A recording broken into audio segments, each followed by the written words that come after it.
tugiye kurebera hamwe inkuru y'umudamu witwa Mutatsineza ngo wagize uruhare mu rupfu rw'umugabo we, yasabiwe rero gufungwa burundu. Mu mutwe w'inkuru ni ukuvuga uravugwa ko ngo Mutatsineza wagize uruhare mu rupfu rw'umugabo we yasabiwe gufungwa burundu. Ibi bintu biba bibabaje cyane, ntabwo ari inkuru nziza umuntu yavuga anezerewe, ariko ni n'ibintu buriya biba bifite impamvu imwe cyangwa iyindi biba yaratumye bibaho. Hanyuma rero inkuru irakomeza ivuga iti ubushinjacyaha bwasabiye Mutatsineza Assumpta ukekwaho kugira uruhare mu rupfu rw'umugabo we Twagirayezu Theogene afatanyije n'abandi bagabo 4 gufungwa burundu kubera ubugome icyo cyaha cyakoranywe. Inkuru irakomeza ikavuga iti ni urubanza rwabereye mu ruhame mu karere ka Kicukiro, umurenge wa Kanombe, akagari ka Kabeza, aho uyu muryango wari utuye, rwitabiriwe kandi n'abaturage bo muri aka kagari barimo abana, urubyiruko ndetse n'abashesha kanguhe. Ubushinjacyaha burega Mutatsineza Assumpta wari umugore wa nyakwigendera, hanyuma bukongera bukarega Uyisenga Alphonse ndetse na Rubabaza Vianney, Ndizihiwe Evariste ndetse na Habiryayo Atanazi kugira uruhare mu rupfu rwa Twagirayezu Theogene wari umutware w'uyu mugore Mutatsineza Assumpta. Hanyuma rero bakaba bari banatuye muri ako kagari ka Kabeza aho mu murenge wa Kanombe. Uhagarariye ubushinjacyaha yagaragaje ko bakurikiranyweho icyaha cy'ubwicanyi bakoreye kuri Twagirayezu Theogene. Ibi byabaye mu ijoro ryo ku itariki ya 21 Ugushyingo umwaka wa 2022 ngo uyu mugabo yiciwe iwe atewe ibyuma. Mu iperereza ry'ibanze ryakozwe ryagaragaje ko nyakwigendera yiciwe mu cyumba, bityo rero ari nayo mpamvu ryatangiriye ku mugore we Mutatsineza, nawe rero waje kwemera koko yamugambaniye.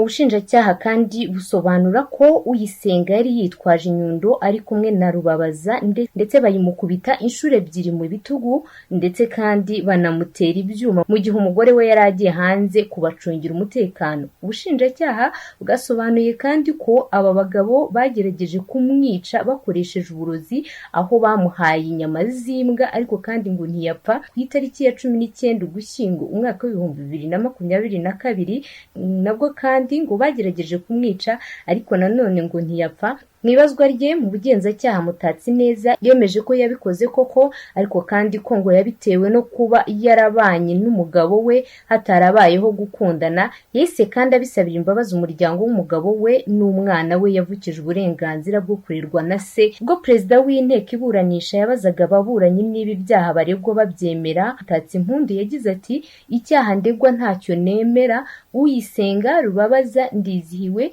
na Habiryayo bemera uruhare rwabo mu rupfu rwa Twagirayezu Theogene wari usanzwe ari umugabo wa Mutatsineza Assumpta. Abaregwa bose kandi bunganiwe n'umunyamategeko Maître Minsiragwira Asumani, wasabye urukiko ko rutazita ku yandi mabazwa yakozwe ahubwo ko rwashingira ku byavuzwe mu rukiko. Mutatsineza yavuze ko ubwo yatumwaga n'umugabo we inzoga zo kwakiriza abashyitsi yatunguwe no gusanga badahari, ahubwo agasanga umugabo we yakomerekejwe. Yavuze ko kandi bari basanzwe babana na nyakwigendera neza. Nubwo avuga ibyo ariko mu bugenzacyaha yemeye icyaha, avuga ko yanabanaga na Twagirayezu atamukunda kandi uwamufashije kumwica niwe twateganyaga kubana. Mu ibaruwa yandikiye kuri RIB yagize ati nyuma yo kwica umugabo wanjye mfatanyije n'Uyisenga Alphonse nsabye imbabazi. Abajijwe iby'iyi nyandiko Mutatsineza yavuze ko atayemera kuko atari we wayanditse, ngo cyane ko atazi gusoma no kwandika. Mutatsineza yasabye urukiko ko yagirwa umwere ku byo akurikiranyweho. Uyisenga Alphonse yabwiye urukiko ko yari aziranye na Twagirayezu na murumuna we, nubwo ubushinjacyaha bwagaragaje ko yari aziranye n'umugore we ngo kandi ari byo.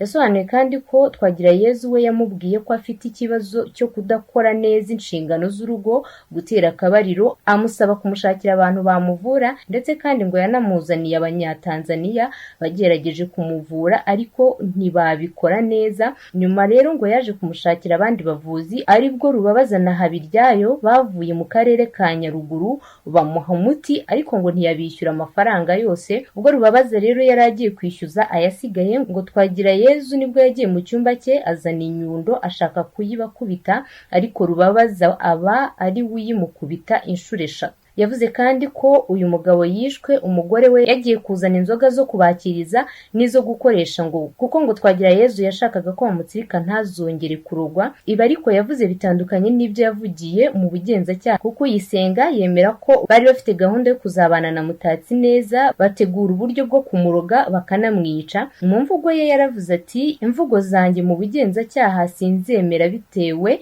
n'impamvu ngiye gusobanurira ahangaha, kuko numvise hari ibyo mwanyongereyemo. Uruhare nemera nuko nazanye aba bavuzi bajya kwishyuza, nkaba naramufashe Rubabaza akaba yaramukubise inyundo, urumva ko nabaye umufatanyacyaha. Rubabaza yavuze ati, icyo nemera cyo nazanye umuntu aje kuvura uwo mugabo kandi yarakize, hari mu kwezi kwa 10 tuje kumwishyuza, yadufashe neza, ariko tugeze imuhira nibwo ibyo kwicana byaje. Yakomeje agira ati, namukubise inyundo ku kuboko koko, ariko uwamusonze n'Uyisenga, ntabwo nari naje kumwica, ahubwo nari nje kwishyuza amafaranga, kuko yari yaratwemereye 1,5 miliyoni kandi yaduhaye ibihumbi 300 by'amafaranga y'u Rwanda gusa.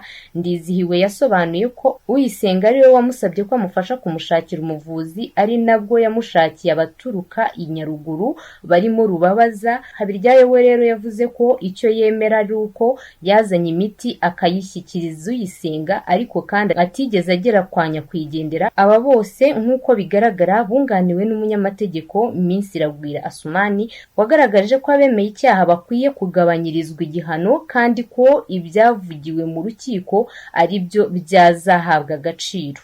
Bose basabiwe gufungwa igifungo cya burundu kandi ntibazagabanyirizwe ibihano kubera ubugome icyaha cyakoranywe no kuba hatarigeze habaho kwicuza ku byaha bakoze. Ni ibintu biteye ubwoba kandi ni ibintu bibabaje ku muntu uwo ari we wese wari uhagaze aho ngaho, wagerageje kumva ubuhamya batangaga ubwabo, hanyuma kandi akanareba ukuntu mu by'ukuri ibintu byakomeje kugorana mu kwemera amakosa no kuba bayasabira imbabazi. Gusa nyuma y'ibyo byose hari komenti ku rubuga rwa Twitter bagiye abantu bavuga, witwa Byiringiro yaravuze ati, se buriya bisaba iki kugira ngo urubanza rubere mu ruhame nka gutya koko? Hanyuma rero uwitwa Cyacya yaravuze ati, Theo yari umuturanyi mwiza, twizeye ubutabera, Imana ikomeze imutuza heza. Uwitwa Nyiransabi nawe yaravuze ati, nahamwa n'icyaha azakanirwa urumukwiriye, ubwo ni wa mudamu yavugaga. Hanyuma rero uwitwa Rubimburira nawe yaravuze ati, abagore kubarongora byabaye itegeko ndaki, mwakoze igikorwa kigayitse cy'ubujiji, ati ntimuzavemo imfunguzo bazazimpe nzibikire maze ndore. Hanyuma rero uwitwa MK ati, ubundi mwagiye mufunga comments ko nta muntu muri busubize. Nicyo ngira ngo yashakaga kuvuga, ati ubundi mwagiye mufunga comments ko ubundi nta muntu muri busubize. Hanyuma rero witwa Nduwamungu, ngira ngo kuko ndabona handitse ngo Nduwamu, we yaravuze ati, ubwicanyi ntibuzabura mu ngo z'iki gihe, kuko abenshi hari ibyo bakurikiye ku bandi, ngo kandi n'abayobozi bararangara ntibagire icyo babikoraho, ugasanga barihutira kureba ko basezeranye, kandi sibyo byubaka, ngo sibyo byubaka umuryango. Kubaka ni kimwe no gusezerana ni ikindi. Witwa Tora Kagame niko yiyise, we rero yaravuze ati, abasaza bashaje gutya nabo bishe umuntu koko? Ubwo nabo bagabo bafatanyije n'uriya mugore yari arimo kuvuga.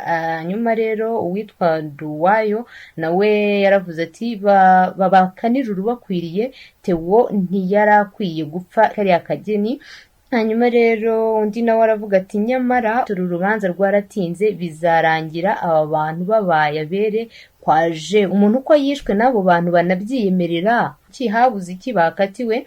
Ibyo ari byo byose ariko umwanzuro wasoje bavuze ko basabiwe igifungo cya burundu. Uyu yitwa Rubimbura nanone akaba asaza koko bagiye kuborera muri gereza kubera umutima wa kinyamaswa. Ngo umugore we nawe abarebera koko, ngo bakamunogonora koko, ngo shame on them. nuko byari byifashe rero. Ni comments zigiye zitandukanye. Mu by'ukuri kubana ni byiza ndetse no kurushinga ni byiza, ariko nanone aho kugira ngo uzahitemo ko amaraso ya mugenzi wawe akugwa mu biganza, mu by'ukuri uzashaka ukuntu wamuhunga, binyure mu mategeko, binyure ahantu ariho hose, binyure mu miryango, ariko umwe asigare n'undi asigare, kuko haba hari abana mwese baba babakeneye. Umwana igihe cyose aba akeneye papa we, umwana kandi aba akeneye na mama we, mwese aba bakeneye nk'ababyeyi. Ntabwo ari byiza ko umwe ahitana undi, no kuba umuntu yaba adakunda undi ntabwo ari ikintu cyagatumye umuntu avutsa undi ubuzima, ariko buriya ubutabera burahari. Reka nkushimire cyane, nkubwire ngo ukomeze kugubwa neza. Njye ndi Muteterazina Shifa, Queen of the Trends. Hanyuma iyi ni Ituze 250. Niba utarakora subscribe, yikore, ukore share, ushyireho comment, utubwire ibyo wifuza. Duhari ku bwanyu kugira ngo tubashe kumenyesha ibigezweho, amakuru agezweho, kugira ngo twese tubashe gusobanukirwa no kumenya ibigezweho